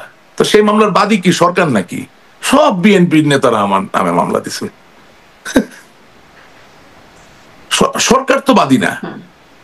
বাংলাদেশ আওয়ামী লীগের যত নেতা কর্মীর মামলা, আমি আপনার অনুষ্ঠান বলতে 99% মামলা দিয়েছে আমাদের বিরোধী পক্ষ। তো আপনি এটাকে হ্যান্ডেল করবেন কিভাবে? আপনি কি আদালতে জামিন চাওয়ার সময় বলবেন যে ডক্টর আসিম নজরুল এই মামলা দিছে? পারবেন বলতে? হচ্ছে না তো, থিওরিটিক্যালি হচ্ছে না। আপনি কি বলতে পারবেন যে প্রফেসর ইউনূস আপনার নামে মামলা দিছে? হচ্ছে না তো। তার মানে কি যে আপনাকে নিরেট অনস্বীকার্য সত্যকে আলিঙ্গন করে এটার মোকাবেলা করতে হবে। আপনি তো সেটা করতে পারছেন না, করছেনও না। কারণ there is no one to guide. এটা তো একটা বড় ক্রাইসিস। শুনেন, আমার মানুষ যে যত গালিগালাজ যাই কিছু করুক, দিনের শেষে আমি বুঝি যে ভারসাম্যের কোনো বিকল্প নাই, এবং বাংলাদেশে আওয়ামী লীগের কোনো ওই ভারসাম্যের জায়গা থেকে বিকল্প নাই। একদমই শেষ করব। সম্প্রতি আমাদের একটা নেতৃত্বের বিশাল ভ্যাকুয়াম, যে মানে আওয়ামী লীগ ছাড়া বিএনপির অস্তিত্ব থাকবে না, তিনি এরকম একটা বক্তব্য, একটা ভিডিও মানে একটা অডিও ক্লিপের মাধ্যমে একটা বক্তব্য শোনা আছে। যাই হোক, আমি একদম শেষ বক্তব্যে আসছি। তারেক রহমানের যে সম্প্রতি বিবিসিতে দেওয়া সাক্ষাৎকার, সেটি বা ফাইন্যান্সিয়াল টাইমসের পরের তিনি কথা বলেছেন ফিনান্সিয়াল এক্সপ্রেসে, সেখানেও তিনি আসলে মানে যে কথাগুলো সেগুলো নিয়ে নানান আলোচনা হয়েছে। দেশের মধ্যে বেশ প্রশংসাই কুড়াচ্ছেন অন্ততপক্ষে। কিন্তু দেখলাম আওয়ামী লীগের অফিসিয়াল ফেসবুকে বিবৃতি দিয়ে একটা প্রেস বিবৃতি দেওয়া হয়েছে, সেখানে তার সমালোচনা করা হচ্ছে। খুব ছোট্ট করে আপনার এখানে মন্তব্য জানতে চাই, যদিও আওয়ামী লীগের সেই সুনির্দিষ্ট সমালোচনা পাইনি আমি। কি সমালোচনা করলো বলেন? কি সমালোচনা করলো? মানে আপনি কি সমালোচনার কিছু পাচ্ছেন না? না না না, আমি তো পাচ্ছি অনেক কিছু। আমি আপনাকে জিজ্ঞাসা করছি কি সমালোচনা করলো। আমি করছি কেন, এটা কারণ আছে তো। কারণটা হচ্ছে যে তারেক জিয়ার ইন্টারভিউটা তো আমি দেখেছি।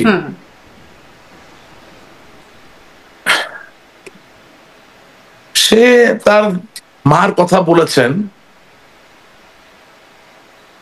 এটা তো স্বীকার করতে হবে। ট্রিটমেন্টটা কি ঠিক হয়েছিল, মানে ওনার সাথে ব্যবহারটা কি খুব সঠিক ছিল কিনা? শিওর ওনাকে অভিযুক্ত করা যায়, আমার নেত্রীর উপর 21শে আগস্ট গ্রেনেড হামলা হয়েছে। কিন্তু আমার প্রশ্ন হচ্ছে যে আমরা যখন উপরের দিকে থাকবো তখন কি আমরা একই রকম ব্যবহার করব নাকি অন্যের থেকে উত্তম ব্যবহার করব? এই প্রশ্নে যদি আপনি আসেন, দেখেন আমাদের এখানে রাজনৈতিক একটা লস হয়েছে, আমি আপনাকে বলি কিভাবে।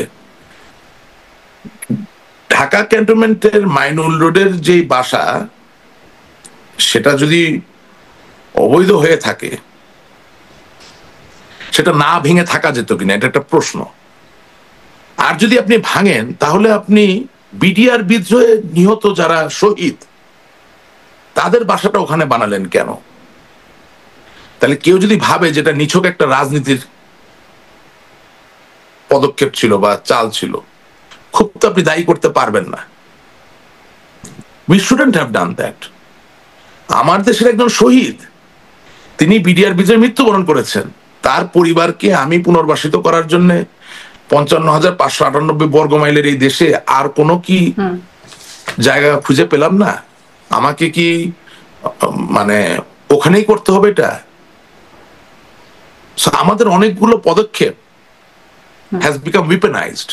উইপেনাইজড এর বাংলা আমি জানি না, মানে আপনার চিন্তা কি ছিল আমি জানি না, বাট মানুষ এখন প্রশ্ন তুলতে পারে এই তো উনি তো কি খারাপ কি এখন, মানে আপনি যদি একদম সাধারণ জায়গা থেকে চিন্তা করেন, ধরেন আমি যে বাড়িতে বড় হয়েছি, বাসাটা বৈধ না অবৈধ সেটা তো আমি বিচার করবো না, আমি চিন্তা করবো আমার শৈশবের স্মৃতি। তো ওই জায়গায় আমার শৈশবের স্মৃতিকে জেল দেওয়ার তো কোনো সুযোগ নাই, ফাঁসি দেওয়ার তো কোনো সুযোগ নাই। এটা তো একেবারেই নিষ্পাপ জায়গা, তাই না? আমি বড় হয়েছি, আমি পড়ালেখা করেছি, আমার বাবা এখানে ছিল। এখন এটা কি বৈধ না অবৈধ সেটা তো অন্য হিসাব, কিন্তু আমাকেও তো মাঝে মাঝে বিচারের থেকেও ঊর্ধ্বে উঠতে হয়। আমরা সেটা উঠতে পারি নাই। আমরা যে সিদ্ধান্ত নিচ্ছি এটা সঠিক হয়নি। আওয়ামী লীগের অনেক আমার ধরেন একজন কাজিন আছে আওয়ামী লীগের এমপি ছিল, এইবার নিজেরা খেলি এই নির্বাচনে সে হেরে গেছে আমার মতোই। হ্যাঁ, খুব ডেডিকেটেড ছাত্রলীগের নেতা ছিল, আওয়ামী লীগের ছিল, সে আমার কাজিন, আমার কত ভাই, সেও এমপি ছিল। হ্যাঁ, তো ওই যে বললাম যে নিজেরা খেলি এই খেলায় উনি হেরে গেছেন। হ্যাঁ, তো সে মনে করে যে আমার এই মতামত সঠিক নয়, এরকম অনেকে আছে মনে করে। কিন্তু আপনি একবার চিন্তা করেন যে আপনি একটা বাসায় শৈশব থেকে বড় হয়েছেন, আপনার বাবা আপনাকে যে টাইটেল দিয়েছে সেটা ভুল না ঠিক সেটা তো আপনার কাছে বিচার্য হবে না। আপনার সামনে যদি বাড়ি ভেঙে দেয়, এটা নিয়ে তো আপনি দুঃখ প্রকাশ করতে পারেন এবং এটা মানুষের মনে ঢুকে যাচ্ছে, তো সেই জায়গাতে এটা আছে। কিন্তু আবার আপনাকে এটাও বলি যে আমাদের কত বড় ব্যর্থতা, আজকে তো বলতে অসুবিধা নেই, এখন আপনার অনুষ্ঠানে বলি, বাংলাদেশের জেলা পর্যায় থেকে যে সরকারি কৌশলী যারা ছিল, public prosecutor PP up to attorney general, আরে ওদের কারণে তো আজকে আমাদের এই অবস্থা, ওদের কারণে তো আজকে আমাদের এই অবস্থা। আপনি মামলা নিচ্ছেন, চার্জ গঠন হচ্ছে, আপনি বিচার শেষ করেন না।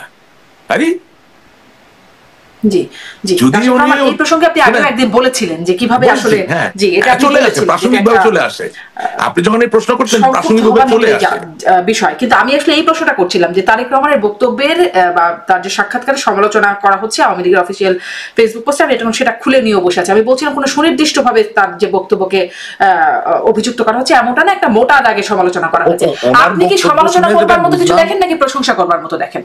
না, ওনার বক্তব্য শুনে যেটা আমি বুঝলাম, আমার অন্তরের উপলব্ধি হচ্ছে যে মাইর খাওয়া এখনো আমাদের বাকি আছে। আমি একদম আপনাকে খুব স্ট্রেট ফরওয়ার্ড ভাবে কথা বলে দিলাম। ওনার বক্তব্য শুনে আমি যা অনুধাবন করলাম সেটা হচ্ছে আমাদের মাইর খাওয়া এখনো বাকি আছে। অনানুষ্ঠানিকভাবে সুবিধাজনক অবস্থায় থেকেই যেখানে বাংলাদেশের আওয়ামী লীগের নেতা কর্মীদের বিরুদ্ধে হাজার হাজার লক্ষ লক্ষ মামলা এবং সেগুলোর বাদী তারেক রহমান সাহেবের দলের নেতা কর্মীরাই, সেখানে আনুষ্ঠানিকভাবে যদি তারা ক্ষমতায় আসে কি করবে মনে করতেছেন? সুতরাং মাইর খাওয়া এখনো বাকি আছে। যারা ওই বিভিন্ন ইউরোপিয়ান দেশ থেকে বসে স্বপ্ন দেখে যে আমরা রাজনৈতিক আতাত করে ফেলবো, একটা আন্ডারস্ট্যান্ডিং হবে, স্বপ্ন দেখা বন্ধ করে দেন। আপনাকে জনগণকে নিয়ে